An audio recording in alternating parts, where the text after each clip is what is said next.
5월 8일 거룩한 주일을 맞이하여 하나님의 성전에 마음을 두고 찾아오신 여러분을 주님의 이름으로 축복합니다. 어버이날을 맞이하여 기쁜 마음으로 부모님을 찾는 자녀들을 반기는 부모님의 심정으로 하나님께서 저와 여러분을 반겨주실 것입니다.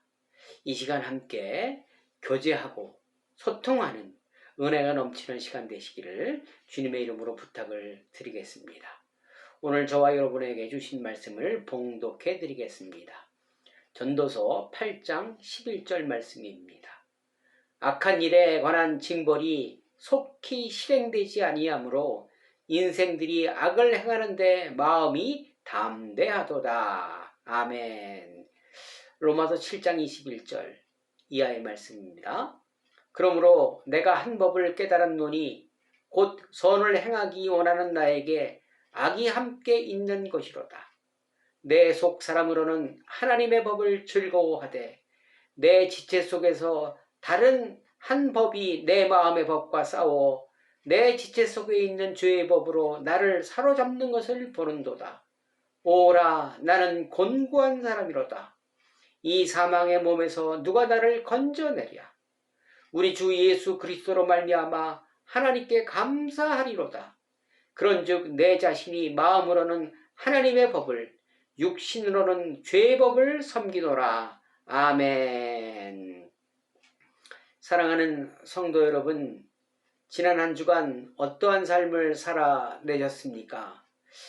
하나님이 주시는 능력으로 이웃을 위한 배려하는 마음으로 살아내셨다면 참 잘하셨습니다. 이것이 저와 여러분이 해야 할 일이기도 합니다. 이웃이 행복할 때 나도 행복해지는 것입니다. 이웃이 불행한데 나는 행복하다면 그것은 나로 인하여 이 이웃이 불행해졌다는 의미일 것입니다.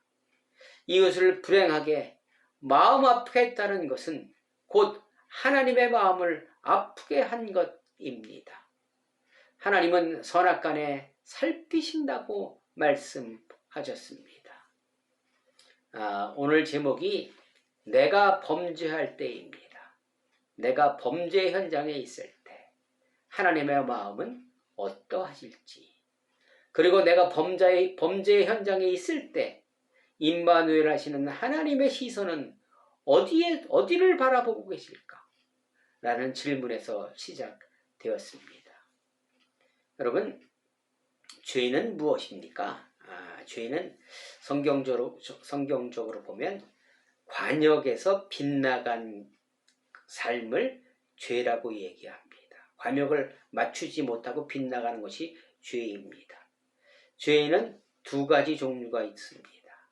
첫째로 하지 말아야 할 것을 하는 것이 죄입니다. 그리고 둘째로 해야 할 일을 하지 않은 것이 죄입니다. 죄는 두 가지 다 공통점이 있는데 하나님의 마음을 아프게 한다는 것입니다. 율법에 613가지의 조항이 있는데 그중 365조항은 하지 말라는 것입니다. 1년이 365일이니까 매일 하루에 한 번씩 하지 말라는 것입니다. 굉장히 많습니다. 나머지 248개는 무엇을 하라입니다. 여러분, 믿음의 회색지대가 없는 것 같이 죄에도 회색지대, 즉 몰라서 알지 못해서라는 변명은 통하지 않는다는 것입니다. 많은 분들이 해야 할 일을 하지 않는 것이 죄가 된다고 생각하지 못하고 있는 것 같습니다. 왜 그것이 죄가 되냐고 되묻기도 합니다. 몰라서는 핑계일 경우가 많습니다. 음주운전을 하고 사고를 냈는데 나 술 취해서 기억이 전혀 없어 라고 하면 죄가 안 됩니까? 더 덤태겠습니다. 그러면 여러분, 죄는 왜 질까요? 왜 우리가 죄를 질까? 이사야서 53장 6절에 보니까 우리는 다 양 같아서 그릇 행하여 각기 제 갈 길로 갔거늘. 우리는 다 내 마음, 내 기준에 따라서 행동하는데 가장 큰 기준은 내 이익이라는 것입니다. 내 이익이 없는데 범죄할 이유가 없는 것입니다. 얼마 전에 보험금을 노리고 남편을 살해한 사건 여러분 아실 것입니다. 왜입니까? 보험금 때문에 그렇습니다. 보험금이라는 이익이 존재하기에 일어난 사건입니다. 이렇듯 모든 사람들이 범죄하는 이유도 내 이익이라는 공통점이 있습니다. 무단횡단하는 사람들은 돌아가는 불편 때문에 빨리 갈 수 있다는 이익이 존재하기에 무단횡단하는 것입니다. 위장전입도 같은 맥락에서 자신의 이익이 존재하기에 가능한 것입니다. 아담과 하와의 범죄도 하나님과 같이 된다는 이익 앞에 여지없이 무너진 것입니다. 사람은 누구나 자신의 입장에서 생각하고 자신의 이익을 앞세우기에 범죄하게 되는 것입니다. 각기 제 갈 길로 갈 수밖에 없는 것입니다. 그리고 범죄하는 이유 중 하나가 드러나지 않을 것이라는 얄팍한 확신 때문일 것입니다. 누가복음 8장 17절 숨은 것이 장차 드러나지 아니할 것이 없고 감추인 것이 장차 알려지고 나타나지 않을 것이 없느니라. 성경은 전부 드러난다고 하는데 내 마음에는 얄팍하게 모를 거야. 이건 완전 범죄야. 이런 생각 때문에 이런 유혹 때문에 범죄를 하게 된다는 것입니다. 여러분 세상에 비밀이 있을까요? 자신만의 영원한 비밀은 절대 드러나지 않을까요? 세상은 몰라도 그분과 하나님과 나는 알고 있습니다.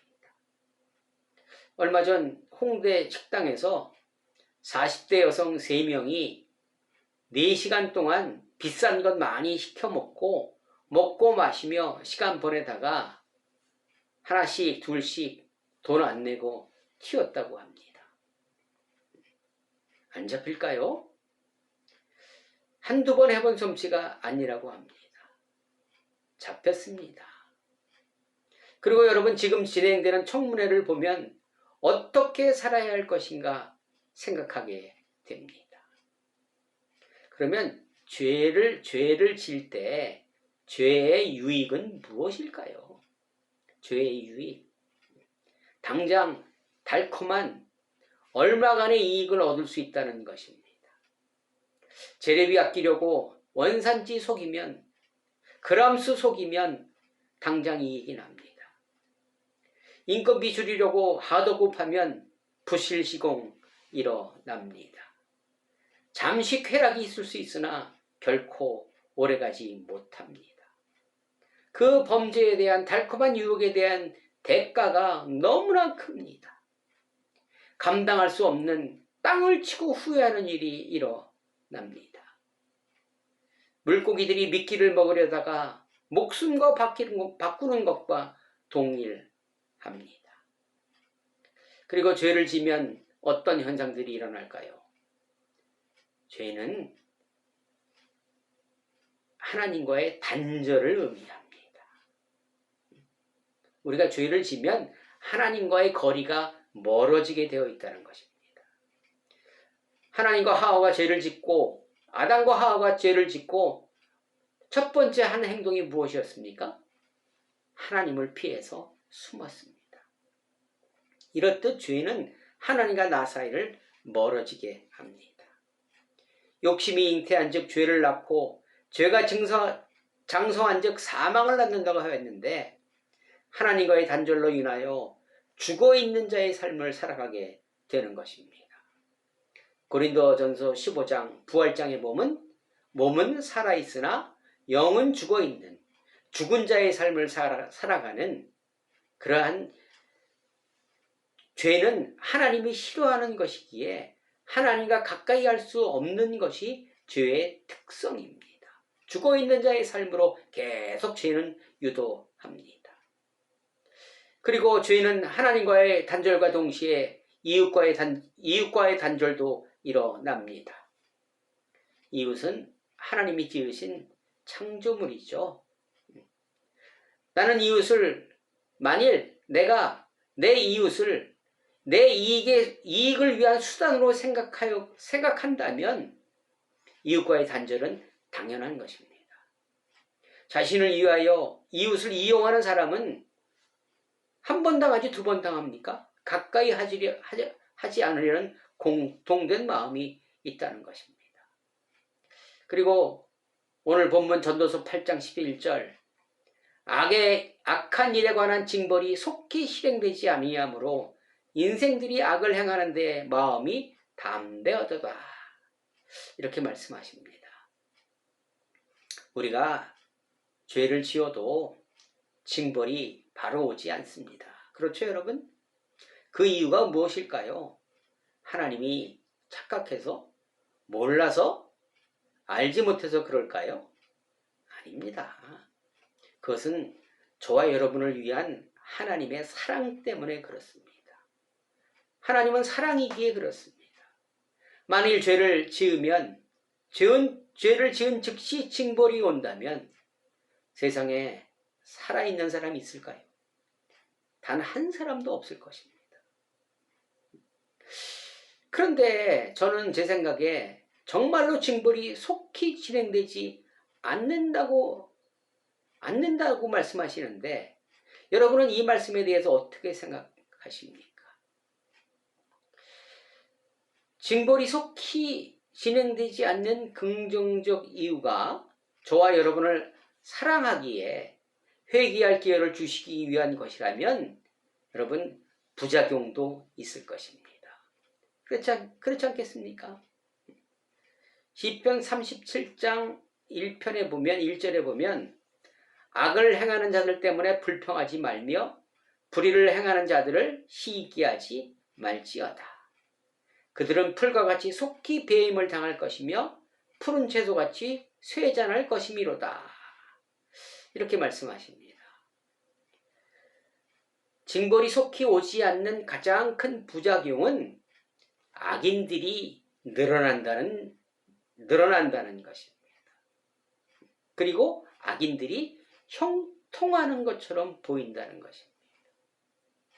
여러분, 악인의 정의는 이웃의 마음을 아프게 하는 사람, 힘이 있다고 그 힘을 자신과 단체의 이익을 위해 살아가는 사람들, 그러기에 이웃들이 그런 사람들 때문에 마음이 아픕니다. 이것이 악인의 의미입니다. 그러면 징벌이 속히 오지 않는다고 담대히 악을 행하는 사람들은 어떻게 되겠습니까? 지금 당장은 잠시는 잘 나가는 것 같습니다. 힘 있는 사람에게 줄을 잘 대면 형통하는 것 같습니다. 그러나 잠시뿐입니다. 왜 그럴까요? 그 힘이 오래가지 못하기 때문입니다. 이사야서 2장 22절에 보니까 너희는 인생을 의지하지 말라. 그 호흡은 코에 있나니 새말 가치가 어디 있느냐? 새말 가치조차 없다는 것입니다. 이런 사람을 악인, 교만한 사람이라고 부릅니다.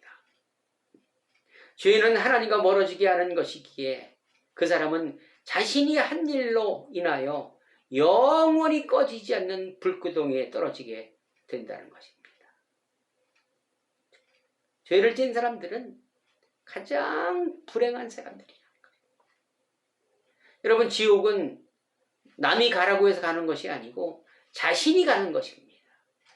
자신이 선택한 결과이기에 누구 원망도 할 것도 없습니다. 여러분, 징벌이 속히 진행되지 않는다는데, 그래서 악인들이 많이 나타나는데, 정말로 징벌이 속히 더디 온다고 여러분 생각하십니까? 제 생각은 좀 다릅니다. 저는 징벌이 바로 내려온다고 생각을 합니다. 단지 우리가 죄에 담대해져서 그것을 알지 못하기 때문에 그렇습니다. 죄는 짓는 즉시 징벌이 바로 따라오더라고요. 제 경험에 의해서 보면 그렇습니다. 죄를 지면 여러분 마음이 편치 않습니다. 양심이라는 게 있기 때문에 그렇습니다. 안절부절하게 됩니다. 시편 37편 2절 그들은 풀과 같이 속히 배임을 당할 것이며 또 그들은 안개와 같다고 찾아보려 해도 찾을 수 없다고 약속하셨습니다. 이 말씀에 비추어 저는 정말로 징벌이 빨리 진행된다고 생각하고 있습니다. 여러분, 이웃에게 못된 짓 하여 사기쳐서 돈 번 사람들이 어떻게 돈을 쓰던가요? 네, 대부분 유흥비로 많이 씁니다. 명품, 쇼핑 이런 걸로 돈을 쓴다고 합니다. 왜 그럴까요? 그것은 마음이 괴롭고 떨리기 때문일 것입니다. 자신이 지은 죄를 잃어버리기 위하여 조금이나마 자신을 달래기 위하여 유흥이라는 가면을 쓰고 있는 것입니다. 불안하기 때문에 그런 것입니다. 죄를 지으면 모든 사물이 달라 보입니다. 이웃이 옆 사람이 똑같은 말을 해도 오해합니다. 자신의 입장에서 생각하고 혹 들키지는 않았나, 탄로나는 것은 아니야? 하면서 불안해합니다. 그리고 그 죄를 덮기 위하여 다른 죄를 범하는 죄가 장성하게 되어 있습니다. 잠언 17장 22절에 보니까 심령의 근심은 뼈를 마르게 하느니라 는 약속의 말씀이 성취되는 것입니다.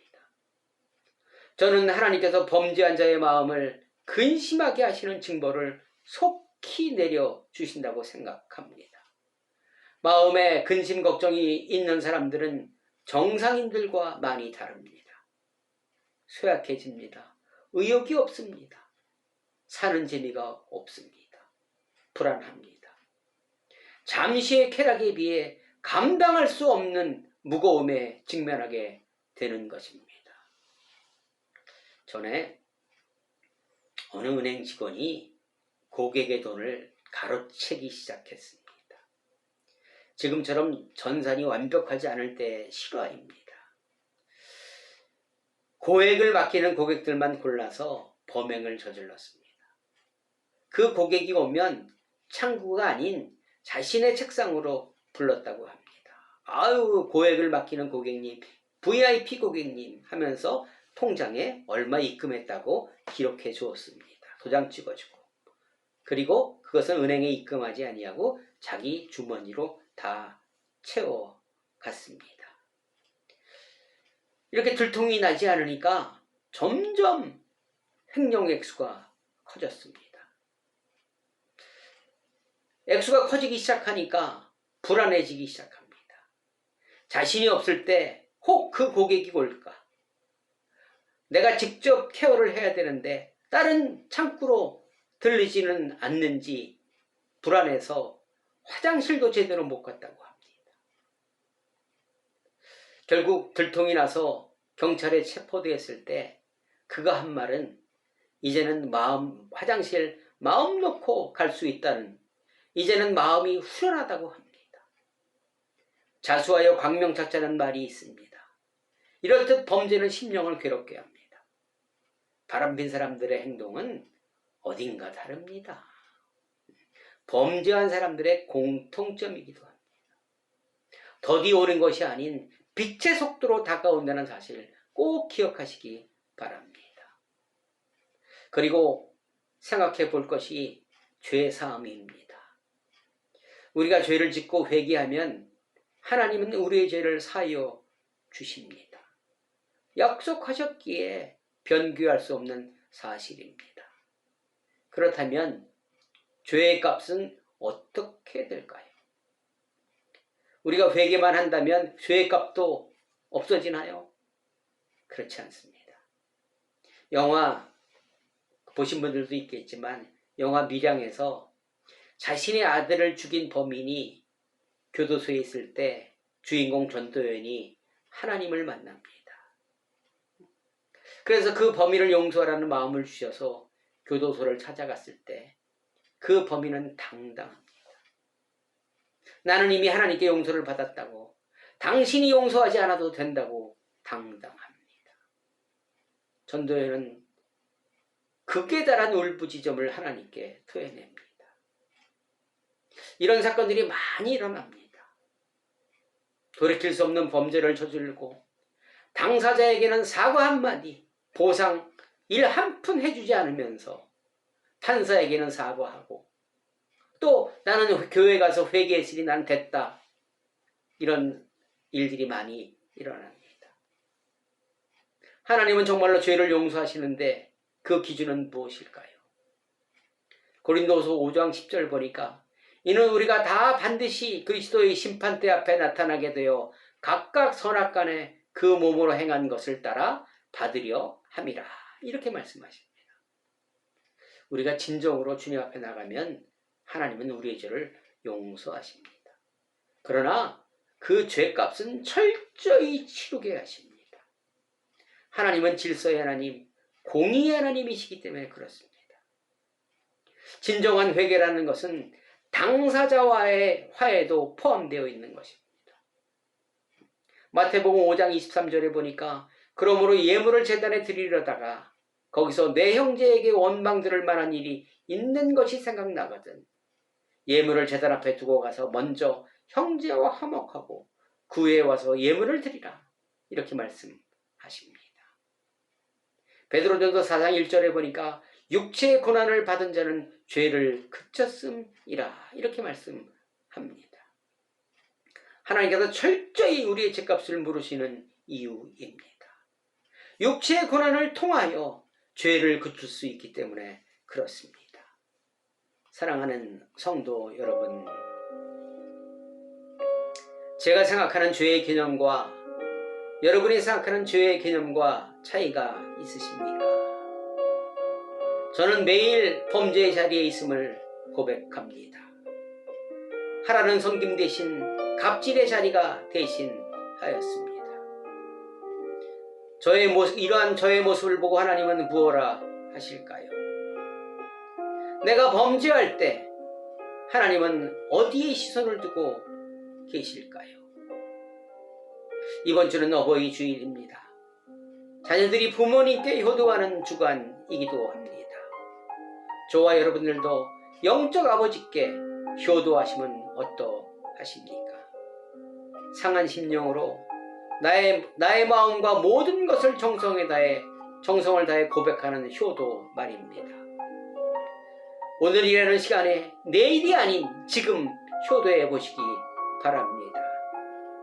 시편 32장 1절 허물의 사함을 받고 자기의 죄가 가려진 자는 복이 있도다. 이렇게 말씀하십니다. 우리가 알지 못하는 다른 복이 있다고 말씀하십니다. 인간들이 추구하는 복의 개념이 아닌 하나님이 주시는 다른 복이 있다고 말씀하십니다. 개념이 전혀 다른 복입니다. 자신의 죄가 가려지고 허물의 사함을 받는 복입니다. 이 허물은 반역을 의미합니다. 알면서 고의로 위반하는 것, 하나님을 무시하는 것을 의미합니다. 이러한 알게 모르게 지은 우리의 모든 죄를 하나님이 용서해 주신다면 가려주신다는 복, 어느 복에 견주할 수 있겠습니까? 죄사함, 가려짐의 순간은 어떠한 때보다 마음이 후련해지면서 날아갈 것 같은 그러한 마음일 것입니다. 하나님 앞과 이웃의 매일 아뢰심으로 허물의 사함을 받고 자신의 죄를 가리는 축복의 삶이 되시기를 주님의 이름으로 간절히 축원합니다. 기도하시겠습니다. 하나님 감사합니다. 죄에서 해방 생각만 해도 설렙니다.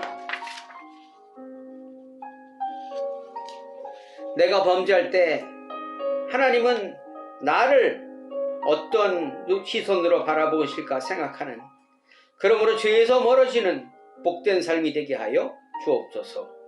이제는 우리 구주 예수 그리스도의 은혜와 하나님 아버지의 극진하신 사랑과 성령님의 인도 내조 역사 교통하심이 오늘 예배를 드리는 사랑하는 모든 성도님들을 위해 지금으로부터 영원히 함께 할지어다. 아멘. 여러분, 저 뒤에 카네이션 꽃 보이십니까? 꽃다발. 우리 자녀들이 어버이날이라고 찾아와서 꽃다발도 주고 또 맛있는 식사도 같이 했습니다. 그리고 봉투 열었습니다. 여러분들도 자녀들과 함께 좋은 시간 보내시는 복된 어버이 주일 되시기를 주님의 이름으로 축원합니다. 여러분 사랑합니다. 사랑합니다. 사랑합니다. 한 주간 승리하세요. 감사합니다.